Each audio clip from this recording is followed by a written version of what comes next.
এরকম মাদ্রাসাও পৃথিবীতে আছে, দাড়িও লাগে না, পায়জামা পাঞ্জাবিও লাগে না, বিদেশ যাওয়া লাগবে না, বাংলাদেশে আছে, বেশি দূর যাওয়া লাগবে না, ঢাকায় আছে। সেখানে দাড়িও রাখা লাগে না, পায়জামা পাঞ্জাবিও লাগে না, বৈশাও পেশাব করা লাগে না, কাপড়ও পরিষ্কার করা লাগে না। এই যেমনি আছে এমনি গিয়ে একটু পরে বুখারী শরীফ, মেশকাত শরীফ। কি ব্যাপার? এত ব্যাপার কি? পড়তে আসছি। এরা কি করতে আসছে? পড়তে আসছে। আমরা কি শুধু পড়তে আসছি না আমল করতে আসছি? আমল। আলহামদুলিল্লাহ আলহামদুলিল্লাহ নাহমাদুহু ওয়া নাস্তাঈনুহু ওয়া নাস্তাগফিরুহু ওয়া নু'মিনু বিহি ওয়া নাতাওয়াক্কালু আলাইহি ওয়া নাউযু বিল্লাহি মিন শুরুরি আনফুসিনা ওয়া মিন সাইয়্যাতি আ'মালিনা। من يهده الله فلا مضل له ومن يضلله فلا هادي له ونشهد أن لا إله إلا الله وحده لا شريك له ونشهد أن سيدنا ومولانا محمدا عبده ورسوله أما بعد فأعوذ بالله من الشيطان الرجيم بسم الله الرحمن الرحيم فاسألوا أهل الذكر إن كنتم لا تعلمون صدق الله مولانا العظيم وقال رسول الله صلى الله تعالى عليه وسلم خيركم من تعلم القرآن وعلمه أو كما قال رسول الله صلى الله تعالى عليه وسلم আলহামদুলিল্লাহ। অত্র মাদ্রাসার তালেবে ইলমদের ইফতিতাহি দর্স, উদ্বোধনী সবক আজকে অনুষ্ঠিত হলো। যারা ভর্তি হলেন বিভিন্ন জামাতে, বিভিন্ন বিভাগে, আল্লাহ পাক সকলকে আলেমে রব্বানি হিসাবে কবুল ফরমান। যে আসাতিজায়ে কেরাম তালেবে ইলমদের খেদমত করেন, যে বাবুর্চি রান্না করেন, কিংবা যে কোনো খেদমতে আছেন, যারা এই মাদ্রাসা মসজিদ কমিটিতে আছেন, যারা প্রতিবেশী, যারা ছাত্রদের অভিভাবক, যারা মাদ্রাসাকে ভালোবাসেন, খেদমত করেন, আল্লাহ পাক আমাদের সকলের জন্য এই মজলিসকে নাজাতের উসিলা হিসাবে কবুল ফরমান। আমাদের এই মাদ্রাসাগুলোকে বলা হয় কওমি মাদ্রাসা। কি মাদ্রাসা বলা হয়? কওমি মাদ্রাসার আরেক নাম দেওবন্দি মাদ্রাসা। আরেক নাম কি? অর্থাৎ উলামায়ে দেওবন্দের অনুসারী, উলামায়ে দেওবন্দের কোরআনে পাক, হাদিসে পাকের ব্যাখ্যা বিশ্লেষণ অনুযায়ী আমরা ইসলাম মান্য করি, ইসলামকে মানি। যেহেতু উলামায়ে দেওবন্দের ভাষা উর্দু, দেওবন্দ কোন দেশে? পাকিস্তানে না? কোথায়? ভারতের জাতীয় ভাষা কি? হিন্দি। ভারতের জাতীয় ভাষা কি? কিন্তু ভারতের ভিতরেই দেওবন্দ, দেওবন্দের জাতীয় ভাষা কি? উর্দু। উলামায়ে দেওবন্দের ভাষা উর্দু। তাদের কোরআনে পাকের তাফসীর, হাদিস, ফিকহ, আকায়েদ, মাসাইল যত কিছু আছে সব কিছু কোন ভাষায়? আমরা যেহেতু দেওবন্দি অনুসারী, আমরা যেহেতু কওমি মাদ্রাসা পড়াই, কওমি মানি দেওবন্দি, তাহলে ওলামায়ে দেওবন্দের কোরআনে পাক, হাদিসে পাক, ইসলামের ব্যাখ্যা বিশ্লেষণ আমরা অনুসরণ করি। এই বলে আমরা দেওবন্দি, আমরা কওমি। তা আমাদের বড়রা যেই ভাষায় কথা বলছেন, আমরা যদি সেটা না বুঝি তাহলে তো আমরা তাদেরটা আনতে পারবো না। বাংলাদেশি মানুষ জাপানি ভাষা শিখে, জাপানি স্কুল আছে, আমাদের বন্ধু বান্ধবদের পরিচিতদের আছে, 1 বছর ভাষা শিখায়, একদম ক্লাস আবাসিক, বোর্ডিংও আছে, আবাসিক থেকে জাপানি ভাষা শিখায়। কেন?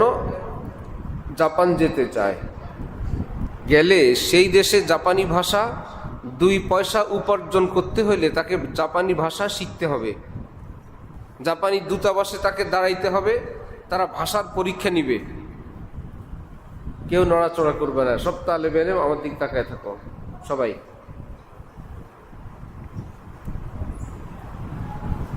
সাকিনুনা সাকিতুনা।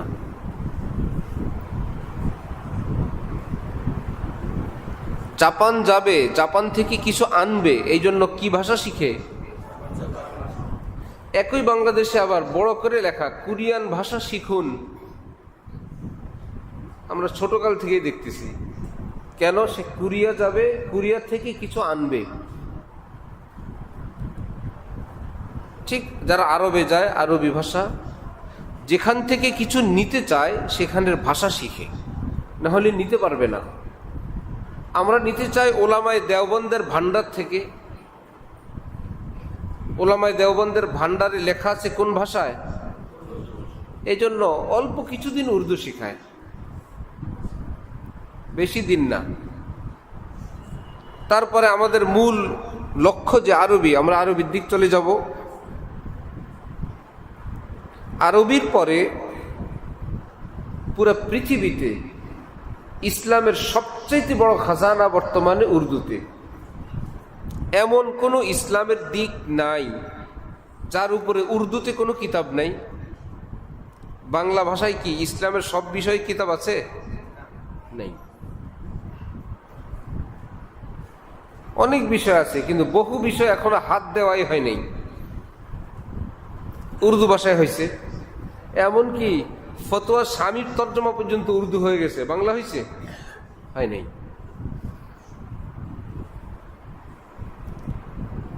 কেউ যদি 2 মাস পড়েন, 3 মাস উর্দু টুকুন পড়েন ভালো করে মনোযোগ দিয়ে, তাহলে আপনি উর্দু ভাষা সম্পর্কে আপনি জেনে গেলেন, আপনি এবারত পড়তে পারবেন। নিচের দিকে যদি এইটুকুন কষ্ট করে পড়ে নেন, যখন উপরের জামাতে যাবেন তালেবে ইলম ভাইয়েরা, তখন আপনাদের জন্য এটা মহামূল্যবান রত্ন হিসাবে প্রমাণিত হবে। এই জন্য বুখারী শরীফ পড়বেন, বুখারীর ব্যাখ্যা গ্রন্থ আরবিতে আছে, এত বড়, সেটা না পড়তে পারবেন না সেখান থেকে আনতে পারবেন।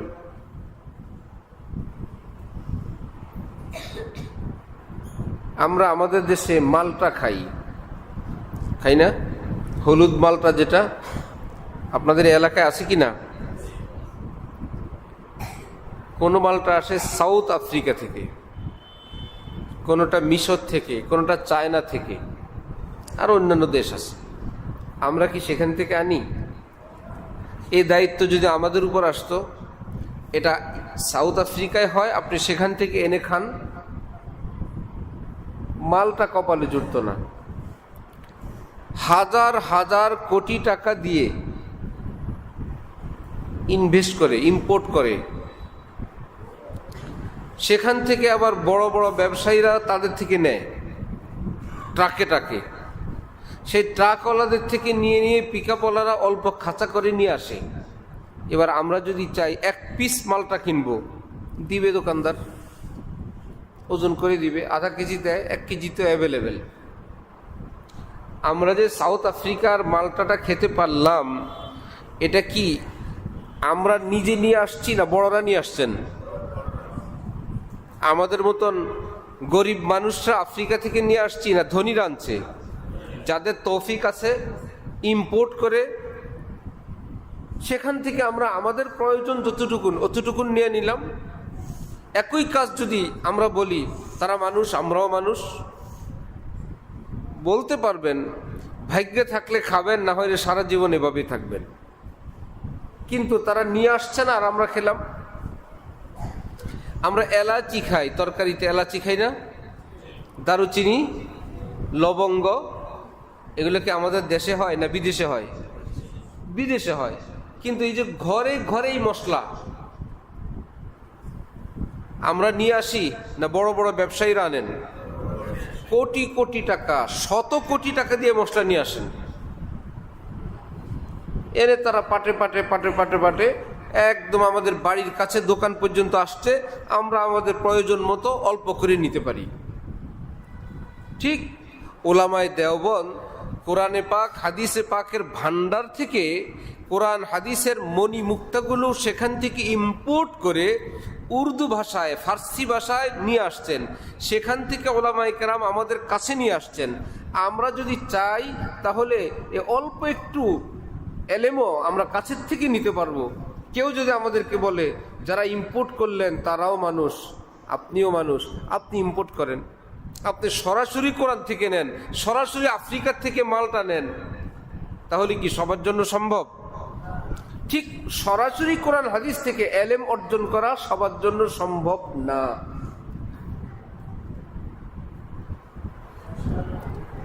নাপা ট্যাবলেট চেনেন? নাপা ট্যাবলেট একটা দাম কত? 1 টাকা 2 টাকা। খাবেন, মাশাআল্লাহ ফায়দা হয়। ব্যথা ছিল ব্যথা দূর, জ্বর ছিল জ্বর ছেড়ে দিছে।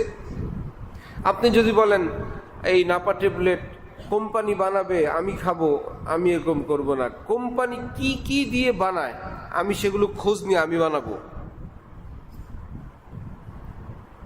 কি কি কেমিক্যাল দেয়, এ সাদা আটার গুঁড়িটা কিসের? তাহলে কি নাপা খাওয়া সহজ হবে না কঠিন হবে? যারা মেডিসিন বিশেষজ্ঞ, চিকিৎসাবিদ, তারা সব প্রস্তুত করে রাখছেন, আপনি কেবল ভালো কোম্পানির থেকে নিলেই হয়। ঠিক 1400-1500 বছর পর্যন্ত ইসলামটাকে নাপা ট্যাবলেটের মতন বানায় রাখছে ওলামায়ে কেরাম, সব রেডি করে রাখছে। আপনি শুধু নামটা মুখস্থ করবেন, কোন কোম্পানি মুখস্থ করবেন, দোকান থেকে নিয়ে খাবেন। এটা যদি ভালো না লাগে, আপনি যদি বলেন আমি কেমিক্যাল কিনবো, আমি মেডিসিনের বই পুস্তক পড়বো, কোনটায় কয় চামচ দেওয়া লাগে দিব, দিয়ে নিজে ট্যাবলেট বানায় আমার ছেলের জ্বর উঠছে আমি তারে খাওয়াবো, ছেলে কবরস্থানে চলে যাবে। বুঝতেছেন? তাহলে এই যে নাপা ট্যাবলেটের মতন বানায় রাখছে, এখানে উর্দু যদি শিখেন সংক্ষেপে পেয়ে যাবেন সব। এটা বাংলায় নাই, ইংরেজিতে নাই, ফার্সিতে নাই, ফার্সিতে একসময় ছিল, কোনো ভাষায় পৃথিবীতে নাই। আরেকটা কথা হলো আমাদের ওলামায়ে দেওবন্দের ভাষা কি? একটু আগে বলছিলাম কি ভাষা? দেওবন্দ কোন দেশে? তো আমরা যে উর্দু ভাষা পাকিস্তানিদের ভাষা বলে সরাই দেই, উর্দু পাকিস্তানিদের ভাষা, এটা তারা তাদের ভাষা ঠিক। আমরা যে উর্দু শিখি, এ পাকিস্তান রাষ্ট্রের ভাষা শিখি না দেওবন্দের ভাষা শিখি? এই পার্থক্যটাও মাথায় নিবেন। পাকিস্তানিদের ভাষা আমরা শিখি না, কি দরকার আমাদের পাকিস্তানি ভাষা শেখার? কোরিয়ান ভাষা যেরকম শিখে নিজের প্রয়োজনে, জাপানি ভাষা যেরকম শিখে নিজের প্রয়োজনে, আমরা উর্দু ভাষা শিখি কি পাকিস্তানের জন্য না ওলামায়ে দেওবন্দের জন্য? তাদের এলেম উর্দু ভাষায়, আমি সেখান থেকে যদি নিতে না পারি আমি শিখবো কিভাবে? উর্দু ভাষা কি অনেক কঠিন? একদম সহজ। বাংলাদেশে এক তালেবে এলেম দেওবন্দে গেছে, গিয়ে দেখে উর্দু তো বাংলার মতোই, শেষে শুধু একটা হায় লাগায় দেয়। ভাতকে ভাত বলে, চাউলকে চাউল বলে, না অনেক কিছুই হিন্দি উর্দু বাংলা কাছাকাছি না? বাংলা ভাষায় হায় নাই, উর্দুতে একটা কি আছে? সে নিজে নিজে অনুমান করছে যে বাংলার শেষে হায় লাগায় দিলে কি হয়? উর্দু হয়। সে দোকানে গিয়ে বলতেছে কলা কত করে হ্যায়? কলা কত করে হ্যায়? দোকানদার হা করে তাকায় আছে। খুব সহজ। কিতাব কিতাব কয়েকটা শব্দ যদি আপনি শিখেন, প্রথম 1 সপ্তাহ দেখবেন আপনি পেরে গেছেন বহুত কিছু, দিনভর কথা বলতে পারবেন। সারাদিন উর্দুতে বলতে পারবেন, অ্যাভেলেবেল, বাংলা উর্দু কাছাকাছি। কিন্তু এক ধাপ আগানোর কারণে আপনি চলে গেলেন বাংলা অক্ষর থেকে উর্দুর হরফগুলো কোরআনের কাছাকাছি, কোরআন শরীফের মতন আরবি হুরুফের কাছাকাছি না? তো চলে গেলেন অটোমেটিক বাংলা থেকে একটু উর্দুতে, আর উর্দু আর কোরআন কাছাকাছি। এবার আপনার কোরআনে পাক বোঝা সহজ হয়ে গেল। বাংলা লিখি আমরা কোন দিক থেকে? বাম দিক থেকে শুরু। আমাদের মাদ্রাসার নাম হাফিজুল উলুম, কোন দিক থেকে শুরু? বাম দিক থেকে লিখি না? আর আরবি লেখে কোন দিক থেকে? মাদ্রাসাতুনা মাদ্রাসাতু হাফিজুল উলুম, ডান দিক থেকে না? এবার যদি উর্দুতে লেখেন সেটা কোন দিক থেকে? ডান দিক থেকে। আরবিও ডান দিক থেকে, উর্দু কোন দিক থেকে? আরবির হরুফগুলো যা, উর্দুর হরুফগুলো কি তা। আপনি একটু উর্দু শিখলেন মানে কোরআনের কাছাকাছি চলে গেলেন। যত আল্লাহওয়ালা বুজুর্গানি দিন ভারতবর্ষের সবাই উর্দু ভাষী ছিলেন। হাফিজি হুজুর বাংলাদেশি মানুষ, এই দেশে বয়ান করতেন উর্দুতে অথবা নোয়াখালীর ভাষায়। অন্য একজন লাগতো এটা তর্জমা করার। কিছু ভাইয়েরা না বুঝার কারণে বা বিষয়টাকে গভীরভাবে চিন্তা না করার কারণে চিন্তা করেন যে কোরআন হাদিস আরবি আর আমরা বাঙালি, পাকিস্তান যাওয়ার তো প্রয়োজন নেই। আরবি শিখবো, কোরআন হাদিসের বাংলা ভাষায় প্রচার করব, মধ্যখানের উর্দু শিখার তো প্রয়োজন নাই। এক লোক বাজারে যায়, রাস্তায় কারো সঙ্গে দেখা হয়েছে, কোথায় যান? বাজারে যাই, গরু কিনবো। বললো ভাই গরু কিনবেন ইনশাল্লাহ বলেন, ঠিক না? ইনশাল্লাহ গরু কিনবো। আগামীর কোনো কথা বলতে হইলে সাথে কি বলতে হয়? নবীজি আল্লাহ পাক বলছেন, লা তাকুলান্না লিশাইইন ইন্নী ফাইলুন যালিকা গাদা ইল্লা আন ইয়াশা আল্লাহ। ইনশাআল্লাহ ছাড়া কোনো কথা বলবেন না। খাবো, যাব, করব না ইনশাআল্লাহ। ওই লোক কোথায় যান? বাজারে যাই। কি করবেন? গরু কিনবো। ভাই গরু কিনবেন ইনশাআল্লাহ বলেন, ইনশাআল্লাহ গরু কিনবো। সে ব্যক্তি বলল, ইনশাআল্লাহ কি জিনিস? বাজারে গরু আছে, পকেটে টাকা আছে, তোর ইনশাআল্লাহ কি? ভালো তো।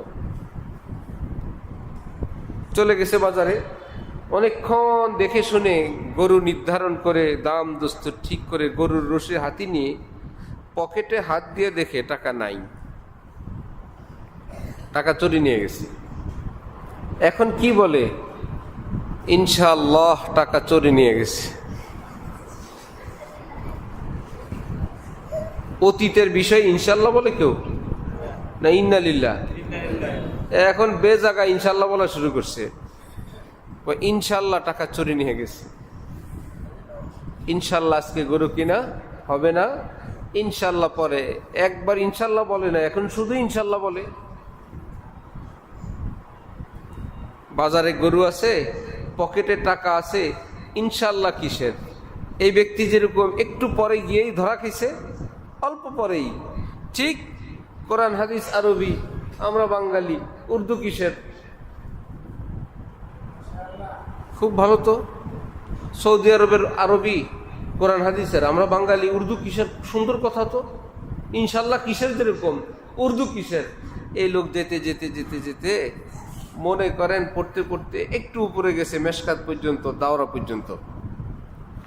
এইবার টের পাইছে ইনশাল্লাহ কিসের? বুখারী শরীফের সরা, মুসলিম শরীফের সরা, সরা মানে ব্যাখ্যা গ্রন্থ, তিরমিজির, আবু দাউদের কোন সরা আরবিতে খুঁজে পাচ্ছে না, যেটা আমাদের জন্য হানাফি মাযহাবের এবং উলামায়ে দেওবন্দের কোনটা একটু আছে আর কিছুই নেই। এখন ব্যাখ্যা গ্রন্থ পায় হাম্বলি মাযহাবের, ব্যাখ্যা পায় শিয়াদের, ব্যাখ্যা পায় আহলে হাদিসের আরবিতে। সে শিখছে আরবি, হইতে চায় দেওবন্দি, দেওবন্দিরা লিখে রাখছে উর্দুতে, উর্দু তো শিখে নেই। বাজারে গরু আছে, পকেটে টাকা আছে, ইনশাল্লাহ কিসের? কোরআন হাদিস আরবি, আমরা বাঙালি, উর্দু কিসের যেরকম বলে গেছিল। আমাদের হযরত আল্লাহ ঢালকানগর বললেন নিচের দিকে উর্দু পড়ে নাই, নিউ সিলেবাস, সেটা পড়ে এক মাদ্রাসার শিক্ষক হইলে তাকে দিছে শরহে আকায়েদ, মুখতাসারুল মাআনি, আরেক কিতাব দিছিল পড়ানোর জন্য। শিক্ষক রাতের বেলা পালায় চলে গেছে, ওই যে কিতাব বাদ দিয়ে পড়ছে। হযরত বললেন যদি কাফিয়া শরহে জামি দিতে কি করতো, আমারে বললেন। আমি বললাম বিকালেই চলে যেত, রাতে অপেক্ষা করতো না, বিকালে ভাগো। 1.5 আয়াত দুরুস্ত আয়াত, খুশি হয়েছি তোমাদের উর্দুতে তোমরা পড়ছো। এই উর্দু তো আমরা সারা বছর পড়বো না, 1 বছর 2 বছর, 1 বছরের মধ্যে আরবি শুরু হয়ে যাবে। এর পাশাপাশি উর্দু, ফার্সি 1-2টা কিতাব পড়বে উর্দু শিখার জন্য। তাহলে আমরা উর্দু ভাষা শিখব, এটা কি পাকিস্তানিদের ভাষা না ওলামায়ে দেওবন্দের ভাষা? ওলামায়ে দেওবন্দ, যাদের মাধ্যমে আল্লাহ পাক ইসলামের সকল বিষয়ে খেদমতে তৌফিক দিয়েছেন, যে কোনো বিষয় তুমি চাও তাদের থেকে পাইবা। দাওরা পড়ার পর যদি ইফতা পড়তে যাও, ফতোয়া দিবা না? কেমনে ফতোয়া দিবা? ওলামায়ে দেওবন্দের সব ফতোয়া উর্দুতে। 2টা ঘটনা বললে তোমরা বুঝবা ইনশাল্লাহ কাকে বলে, ইনশাল্লাহ কেন জরুরি।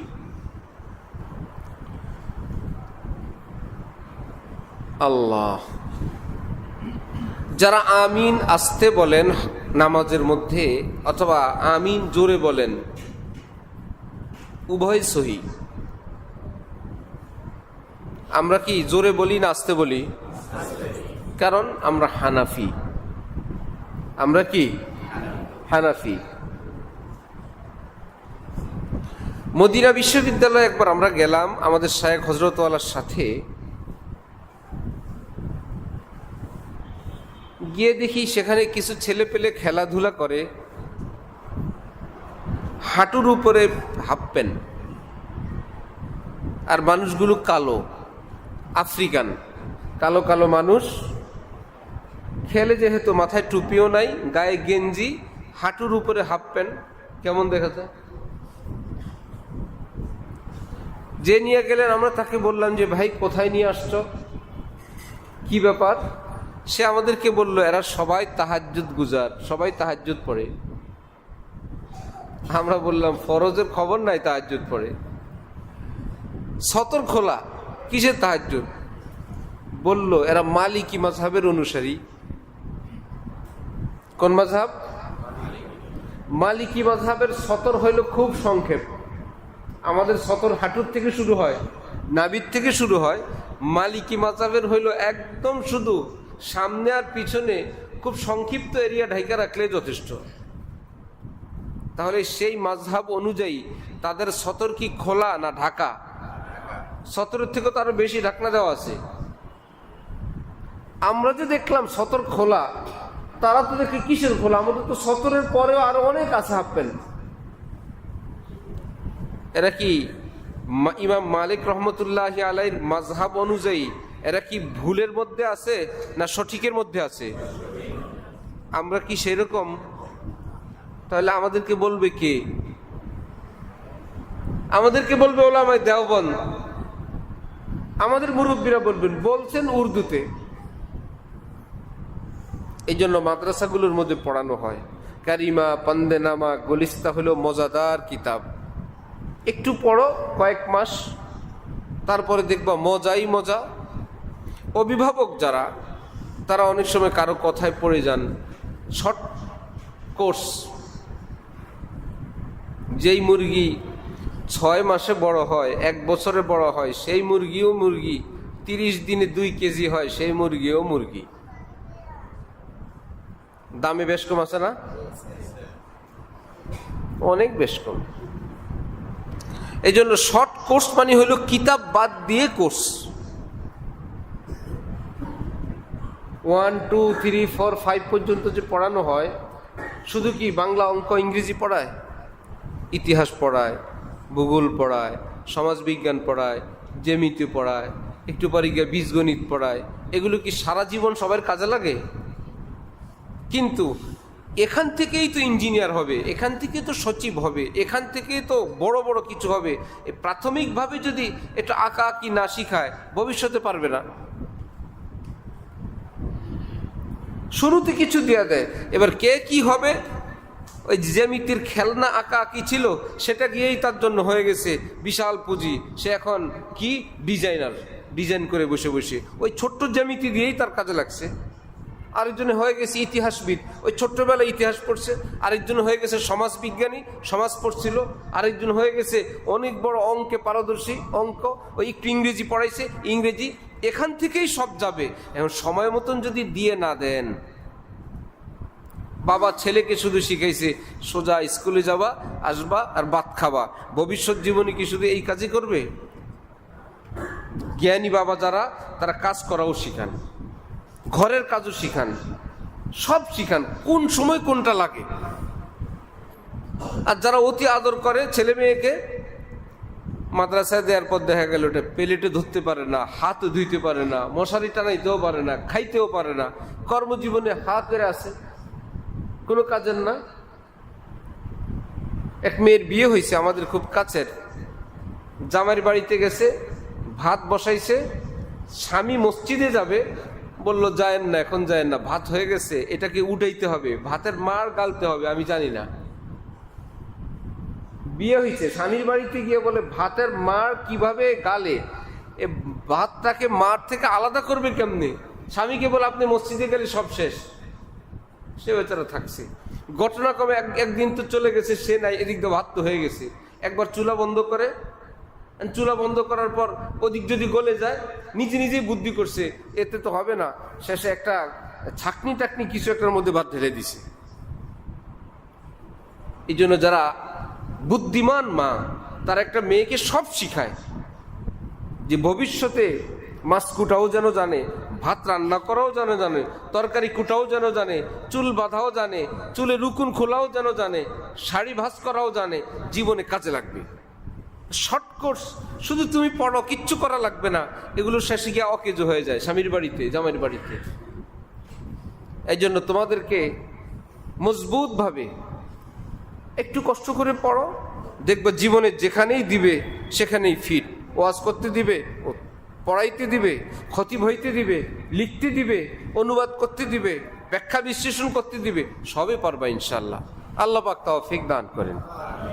হযরত থানবী রহমতুল্লাহ আলাইহি বলছেন, ছাত্ররা শুনো, তালেবে ইলম ভাই যদি সবকে বসার আগে যেই সবকটা আজকে পড়াবেন হুজুর, শুনতেছ বাবারে, চরমনের মুরিদ আছে নাকি দিকে? একজনের জোশ এসে গেছে হঠাৎ। এই কেউ ডিস্টার্ব করবে না, এদিক তাকাও। আল্লাহ, কি বলতেছিলাম? একজন, হ্যাঁ, আজকের সবক, জাযাকাল্লাহ। সবকে বসার আগে কিতাব বিভাগে কারা পড়ো? হাত উঠাও তো। মাশাআল্লাহ, অনেক তালেবে ইলম, হাত নামাও। আজকে যেই সবক হবে, মনে করো একটু পরে, সেই একটু পরে সবকে যাওয়ার আগেই তুমি গতকাল আজকে সবকে যাওয়ার আগে মোতালা করবা আগামীকালকের পড়াটা।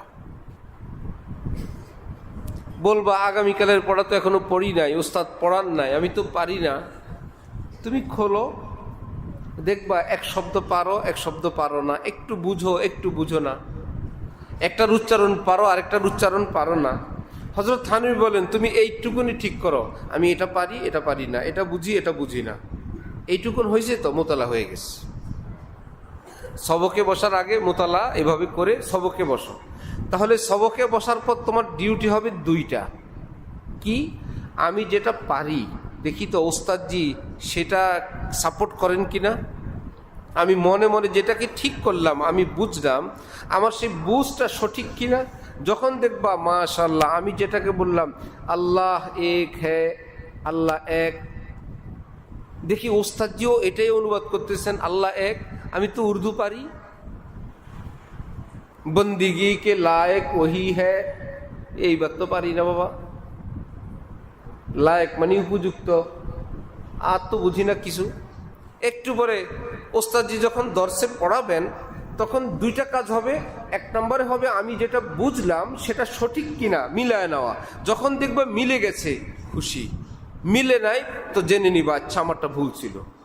দ্বিতীয় কাজ হবে তোমার আমি যেটা বুঝি নাই, বন্দিগি না বন্দাগি না কি এটা শব্দ উস্তাদ বলে দিলেন বন্দিগি, একটু পরে বললেন এবাদত, বন্দিগি লায়েক উপযুক্ত, সেই না জানা শব্দটা জানার জন্য একটা অপেক্ষা থাকবে। কি বলেন দেখি তো, আমি তো এটা পারি না।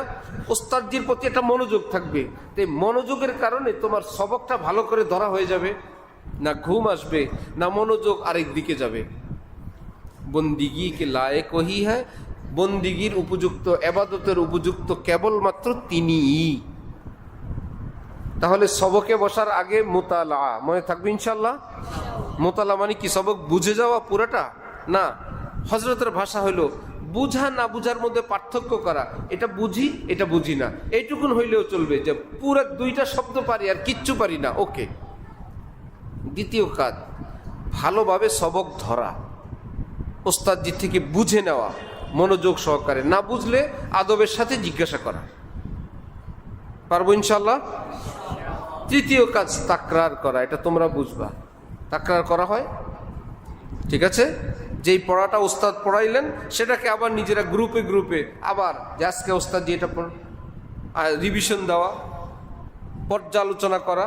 যেই সাথীরা একটু কম বুঝলেন ভালো ছাত্ররা তাদেরকে বুঝাই দেওয়া। এই যে ভালো ছাত্ররা বুঝাইলো, বুঝাইতে বুঝাইতে আল্লাহ তাদেরকে আবার শিক্ষক বানায় দেন। এই তিন কাজ যে করবে, মোতালা করবে, সবক ধরবে, তাকরার করবে, হাকিমুল উম্মত হযরত থানবী বলছেন আল্লাহ পাক তাকে যুগের সেরা আলেম বানায় দিবেন। আল্লাহ পাক তৌফিক দান করেন। উলামায়ে দেওবন্দের আরেকটা বৈশিষ্ট্য এলমের চর্চার পাশাপাশি আমলের চর্চা। এই মাদ্রাসা কি শুধু এলমের জায়গা না আমলের জায়গা? একজন ছাত্র খুব পড়ে, নামাজ পড়ে না, কি ব্যাপার? আমি তো পড়তে আসছি, আমি তো নামাজ পড়তে আসিনি, আমি পড়ালেখা করতে আসছি। মাদ্রাসাওয়ালারা রাখবে তারে? ক্লাসের 1 নম্বর ছাত্র খুব পড়া পারে, একটা লম্বা একটা মোবাইল আছে তার কাছে, রাখবে তাকে? কেন? আমি তো পড়তে আসছি, পড়া তো পারি। শুধু পড়ার জায়গা না, পড়ার পাশাপাশি আমলের জায়গা। একজন একদম চুল অর্ধেক কেটে অর্ধেক ইংলিশ কাটিং করে রাখছে, ওস্তাদরা কিছু বলবে না? কেন বলবে? ভাই আপনি পড়তে আসছি না। শুধু এটা পড়ার জায়গা না, এটা এলেম এবং আমলের জায়গা। এটা উলামায়ে দেওবন্দের বৈশিষ্ট্য। অন্যান্য জায়গায় এত কিছু নাই। পড়তে আসছো পড়ো, আমল কি করবা তোমার? তুমি কি দাঁড়ায় পেশাব করবা না বসে পেশাব করবা? প্যান্ট পরবা না পায়জামা পরবা? শার্ট পরবা না পাঞ্জাবি পরবা? দাড়ি রাখবা কি রাখবা না তোমার ব্যাপার। এরকম প্রতিষ্ঠান মাদ্রাসা পৃথিবীতে আছে, এরকম মাদ্রাসাও পৃথিবীতে আছে। দাড়িও লাগে না, পায়জামা পাঞ্জাবিও লাগে না, বিদেশ যাওয়া লাগবে না, বাংলাদেশে আছে। বেশি দূর যাওয়া লাগবে না, ঢাকায় আছে। সেখানে দাড়িও রাখা লাগে না, পায়জামা পাঞ্জাবিও লাগে না, বৈশেও পেশাব করা লাগে না, কাপড়ও পরিষ্কার করা লাগে না। এই যেমনি আছে এমনি গিয়ে একটু পরে বুখারী শরীফ, মেশকাত শরীফ। কি ব্যাপার? এত ব্যাপার কি? পড়তে আসছি। এরা কি করতে আসছে? পড়তে আসছে। আমরা কি শুধু পড়তে আসছি না আমল করতে আসছি? আমল। এই জন্য দেওবন্দি মাদ্রাসার আরেকটা বৈশিষ্ট্য হলো এলেম এবং আমল। এটা শুধু মাদ্রাসায় না বাড়িতেও? এটাও মনে রাখবেন। মাদ্রাসায় তো আমাদের পাহারাদার অনেক আছে, পাহারাদার নাই ঘর বাড়িতে। আবার কিছু অভিভাবক মনে করেন যে বাচ্চাটা অনেক দিন কষ্ট করলো মাদ্রাসায়, বাসায় আসছে, একটু সুযোগ সুবিধা ভোগ করুক, এই জন্য নামাজের কথা বলে না, ফজরে ডাক দেয় না, থাক সারা বছর তো নামাজ পড়েই। আবার এমনও পাওয়া গেছে বাচ্চা মোবাইল চালায়, কিছু বলে না। এমনও পাওয়া গেছে মা, ভাই, বোন, বাবা তাকে টাচ মোবাইল দিয়ে বলে একটু চালাও, সবসময় চালাইতে পারো না, মাদ্রাসায় বিষ খাইতে পারো না, 2 চামচ বিষ খাও। মোবাইল চালাও। এক বাবা এসে নালিশ দিলেন যে ভাই আমি আছি বিপদে, ছেলেকে মাদ্রাসায় নেওয়ার জন্য যত ষড়যন্ত্র আমার বোন সব করতেছে। বলল বাচ্চার মামার থেকে নিয়ে বিদেশ থেকে 80,000 টাকার মোবাইল এনে আমার বাচ্চারে ওর মা চুরি করে দিয়া দরজা বন্ধ করে দে, তুই মোবাইল চালা। উদ্দেশ্য মোবাইল চালায় ছেলে যখন নিজেই বলবো আমি মাদ্রাসায় পড়বো না, তাহলে মায়ের পাল্লা ভারী হয়ে যাবে। এরকম ইবলিসও আছে। এই জন্য এলেম এবং আমল এটা কি শুধু মাদ্রাসায় না বাড়িতেও? যেই জিনিস আমাদের জন্য এখানে ক্ষতিকর সেটা আমাদের জন্য মাদ্রাসার থেকে বাড়িতেও ক্ষতিকর। এই ব্যাপারেও সতর্ক থাকার চেষ্টা করব, কেমন ইনশাআল্লাহ? শরঈ পর্দা হাদিসে পাকে আছে 10 বছর বয়স হয়ে গেলে পর্দা শুরু করতে হয়। মানুষ চিরকাল ছোট থাকে না। ঢালকানগরে আসলাম, কোন এই তারিখে গিয়ে বাড়িতে পর্দা শুরু করব, কেমনে বলবো, কেমনে? সবাই একত্রে বড় হইলাম, শুরু করব কি দিয়ে? একত্রে আম টোকাই, চাচাতো বোনরা, কালাতি চাচাতো বোনরাই, জ্যাঠাতো বোন আমাদের দেশি ভাষায়, সমান সমান ছোট ছোট আম পড়ে আম টুকাই, এটা সেটা করি। এখন কেমনি গিয়া বলবো বাড়িতে যে পর্দা পর্দা ফরজ শুনতেছে ওস্তাদদের কাছে। 1 তারিখে গিয়া একদম ঘরের মধ্যে শুয়ে আছি, দাদি আসছেন, কি ব্যাপার, মন খারাপ না অসুস্থ? ভাবছি একটা কিছু দিয়ে শুরু করা লাগবে। বললাম আপনার বাড়িতে আপনার নাতিপুতি যদি কেউ রোজা না রাখে, রোজার দিন যদি ভাত খায়, কি করবেন? এটা কি ভালো না খারাপ?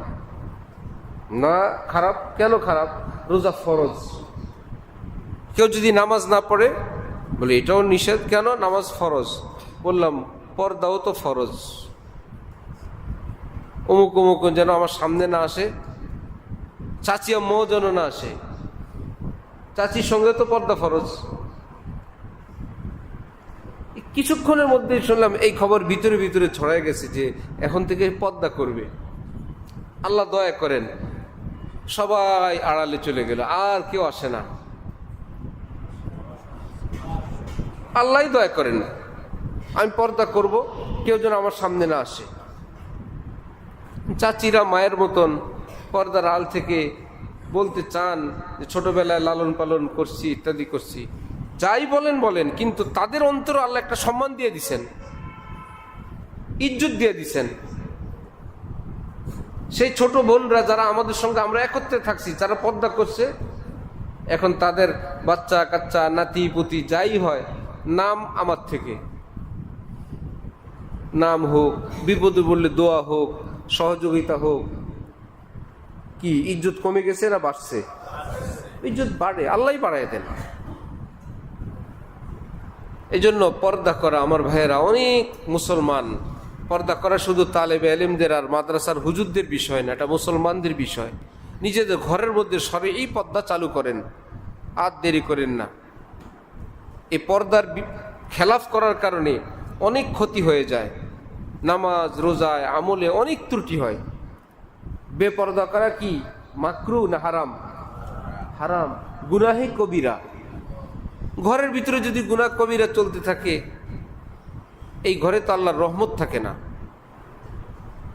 অ্যাভেলেবেল গুনাহে কবিরা সারা দিন সারা বছর। আল্লাহ আমাদেরকে শরঈ পর্দা করারও তৌফিক দান করেন। আরেক বিষয়, পরিষ্কার পরিচ্ছন্নতা। হাদিসে পাকে আছে আল্লাহু নাযীফুন ইউহিব্বুন নাযাফা। নিজেরা পরিষ্কার থাকা, পরিচ্ছন্ন থাকা, মিসওয়াকে অভ্যস্ত হওয়া। মিসওয়াক ফজরের সময় দেখা যায় ছাত্ররা ব্রাশ নিয়ে সিরিয়াল দেয়, সবার হাতে ব্রাশ, মনে হয় যেন স্কুলে আসছি। মাদ্রাসা তালেবে ইলমদের হাতে কি থাকবে? মুসলমানদের হাতে কি থাকবে? ব্রাশ করা জায়েজ, করতে পারবা, পরে করো। এক সময় ব্রাশ করে নাও, একবার না 2 বারও করতে পারবা, বেশিও করতে পারবা। ব্রাশ করতে নিষেধ নাই, কিন্তু মেসওয়াক ছাড়বা না। ব্রাশ করলে মিসওয়াকের কাজ আদায় হবে না, মিসওয়াকের ফজিলত পাবা না, মিসওয়াকের সুন্নত আদায় হবে না। মিসওয়াক রাখা চাই। পরিচ্ছন্ন থাকার জন্য টিস্যু পেপার চাই। মাদ্রাসার বাথরুমে সাবান রাখবেন, ছোট ছোট সাবানের টুকরা রাখেন। আমরা বোর্ডিংয়ের খরচ বুঝি, ডাইল বুঝি, চাইল বুঝি, সব খরচই তো করি। সাবান কয় টাকা যাবে এক বছরে? এটা তো পবিত্রতার ব্যাপার। আমরা যে আমাদের পেটে রোগ, ৮০% রোগ খাদ্যের সঙ্গে হাতের মাধ্যমে পেটে ঢুকে আমরা ঢুকাই। এই রাস্তাঘাটে ঘুরলাম ঘাললাম, এই যে চেয়ারে হাত দিলাম, এই চেয়ারে কি আমার হাত প্রথম? আর কারো হাত লাগে নাই? কত মানুষের হাত লাগছে। এখানে ধুলাবালি নাই, এই মাইক ধরছি এখানে নাই, দরজায় নাই, সব জায়গায় একটু পরে গিয়ে খাইতে বসে গেছে। তো তাম জীবাণুগুলো হাতের মধ্যে, এখন এটা আমার খাবারের সঙ্গে পেটে যাবে। এই জন্য বাথরুমের মধ্যে সাবান রাখা চাই। ছোট্ট ছোট্ট সাবান রেখে দেন, টুকরা টুকরা, নিজেরা সাবান ব্যবহার করা চাই। ঠিক খাবারের আগে পরিষ্কার করে হাত ধোয়া চাই। যেই মুখে কোরআন হাদিস পড়ব সেই মুখ পবিত্র থাকা চাই দুই জিনিস থেকে। এক জিনিস হইল ময়লা আবর্জনা, আরেকটা হইল গুনাহের আবর্জনা। অন্তর থেকে, খাঁটি অন্তরে তওবা করে, ভালোভাবে মিসওয়াক করে, পরিষ্কার পরিচ্ছন্ন থেকে আল্লাহ পাকের কাছে এলেম চাওয়ার চেষ্টা করব। আল্লাহ আমাদের সকলকে তৌফিক দান করেন। হাকিমুল উম্মত হযরত থানভী নওয়ারাল্লাহু মারকাদাহু বলছেন, যদি কোনো মুসলমান থেকে কোনো গুনাহ হয়েই যায়, এটার জন্য ঔষধ একটাই, তওবা করা। কি করা ভাই? আর যদি গুনাহ হয় নাই, হয়ে যাওয়ার আশঙ্কা মনে হয় হবে, এর জন্য ঔষধ একটা, মনে প্রাণে হিম্মত করা, আমি গুনাহ করব না, জীবন গেলেও করব না, যা হওয়ার হোক। যখন বান্দা এমন হিম্মত করে আমি করব না, আল্লাহ পাক তখন তাকে আসমান থেকে সাহায্য করে দেন। আমার বান্দা নিয়ত করছে, চলো আমার নিয়ত পুরাই দেই। আর যদি এমনিই থাকি তাহলে গুনাহ হয়ে যাবে। অতীতের গুনাহের জন্য তওবা করা, আগামীর গুনার জন্য হিম্মত করা, যে আমি গুনার পথে যাব না, আল্লাহ আপনি দয়া করেন, আল্লাহ আপনি সাহায্য করেন, আল্লাহ আপনি তৌফিক দেন, আল্লাহ আল্লাহ করতে থাকা। হযরত আল্লাহ করাচি বলেন, যেই বাচ্চা মায়ের কোলে থাকে স্বাভাবিক থাকে, কেউ যদি তাকে নিতে চায় আর সে যেতে চায় না, তখন সে মাকে জড়ায় ধরে। যদি দেখে যে আরো জোরাজুরি করে, সে মাকে আরো জড়ায় ধরে। এবার মা যখন দেখেন আমার বাচ্চাকে কেউ টান দেয়, এবার মাও জড়ায় ধরেন। মা জড়ায় ধরেন না, গাল দিয়ে, গলা দিয়ে এবার জড়ায় ধরে মা এবং সন্তান, তার থেকে আর কেউ নিতে পারে না। এতক্ষণ তো সে ছিল। ঠিক গুনাহ আমাদেরকে নিয়ে যেতে চায়, আমরা আল্লাহ আল্লাহ বললে আল্লাহর রহমত আমাদেরকে জড়ায় রেখে দিবেন, কাউকে নিতে দেবেন না। আল্লাহ আল্লাহ বললে আল্লাহ বলবেন আমার বান্দাকে আমি রেখে দিলাম, কেউ নিতে পারবে না। আল্লাহ আমাদেরকে তৌফিক দান করেন। ওস্তাদের আদব, মাদ্রাসার আদব, কিতাবের আদব, টুল টেবিলের আদব, মুরব্বীদের আদব করা, এটা আলেমের শান, তালেবে ইলমের শান। তালেবে ইলমরা ওস্তাদকে, বড়দেরকে সালাম দিবে, এটা তো শিখার কিছু নেই। মাদ্রাসার স্টাফ যে বাবুর্চিও যদি হয়, দারোয়ানও যদি হয়, তারা ওস্তাদের গ্রুপের লোক, আর আমরা ছাত্র গ্রুপের লোক, তারা আমাদের অভিভাবক, তাদেরকে সম্মান করা। মাদ্রাসার একটা চাল, একটা ভাত, এটার হেফাজত করা, স্বেচ্ছায় জেনে বুঝে নষ্ট না করা, খেয়াল থাকবে ইনশাআল্লাহ। আল্লাহ পাক তৌফিক দান করেন। দুরূদ শরীফ পড়ি। আল্লাহুম্মা সাল্লি আলা সাইয়্যিদিনা মুহাম্মদ।